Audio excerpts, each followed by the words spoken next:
my first question has to be Lego Pirates of the Caribbean, such a perfect fit. What took you so long? Well, actually, to tell you the truth, we've been wanting to make a Lego Pirates game for quite some time, as you can imagine.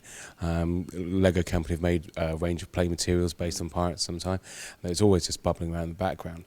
So when they had the opportunity to come around and not just make a Lego Pirates game, but a Lego Pirates of the Caribbean game, it just proved to be too good to be true. So I understand you're taking on the full franchise in one go. What's the reasoning behind that? We want to give young gamers or gamers of all ages the ability to, or the opportunity to play through all these these incredible stories that Disney have made.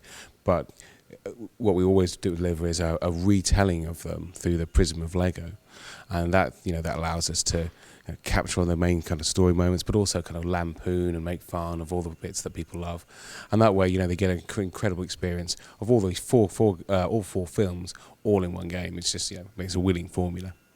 So you've been sort of Legoizing a lot of things lately, and you've gotten sort of the hang of it. What was the main challenge in transforming this franchise into a suitable Lego game? Yeah, no, good question.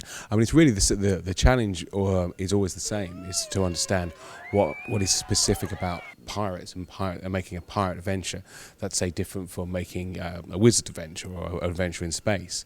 And it's really trying to understand what the most important parts of that are is where we begin. And once we've established that, we can then go on. The rest of the game almost kind of makes itself. So, for example, in Lego Pirates of the Caribbean, there's a lot more emphasis on kind of buccaneering, on climbing the rigging, walking the plank, doing all the things that you'd expect pirates to do. So that basically equates to kind of a lot more kind of focus on the platforming side of the game, as well as typical amounts of discovery and combination and building with Lego. And of course, water and underwater. On water, all kinds of things with water. Yeah, that's right. Well, as you'd expect, there's sunken galleons, treasure troves buried beneath the sea. So for the first time in any of the Lego games, you actually get to dive underneath water, and then use Lego objects in new ways to help you prolong your stay under the water. And of course, if you're a cursed member of an undead crew, then you don't need to breathe underwater. You can do all kinds of things yourself. So the most iconic character of the Pirates of the Caribbean series, obviously Jack Sparrow, and he's such a special kind of character. Was it anyway hard to sort of make him into because you always do your own takes on the characters? Was it easier because he's such a character, or harder? Yeah, that's a really good question. I think a little bit of both. And certainly in terms of capturing his movements, it's been a little bit easier because the way that Johnny Depp acts him as he kind of bumbles around is recreated in Lego. So that's very effective. But at the same time, we want to make sure that he's equally. He's an immensely powerful character. We want to make sure that the other characters that are around him don't become too diluted.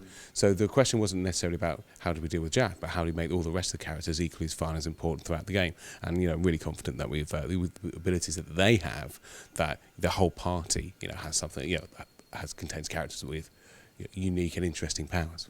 All 70 of them. Yeah, all 70 plus characters. Yeah. And for the first time, you're actually able in super free play mode. We hold all those characters in memory at the time, so that enables us in this super free play mode. You can play all of the characters that you've unlocked, not just a collection from a party. And as usual, the game comes out on a almost dizzying amount of platforms, but perhaps most interestingly, you're bringing it to 3DS. Could you tell us a little bit about the specific modes that the 3DS version will have? Well, so 3DS obviously naturally gives us literally the ability to add a whole new dimension to the gameplay. So not only is it a very powerful device, and we're able to use the next-gen console assets on a handheld device for the first time, but also we've got the ability to tell the story in 3D. So there's a great deal more immersion that we have in there. But we didn't just want to create the game in 3D. We wanted to see how we could use 3D effectively to help tell the story. So there are key moments, important things that the player needs to understand. We're actually able to pop out into the camera and really raise their awareness of these key aspects that they need to understand in order to progress through the game.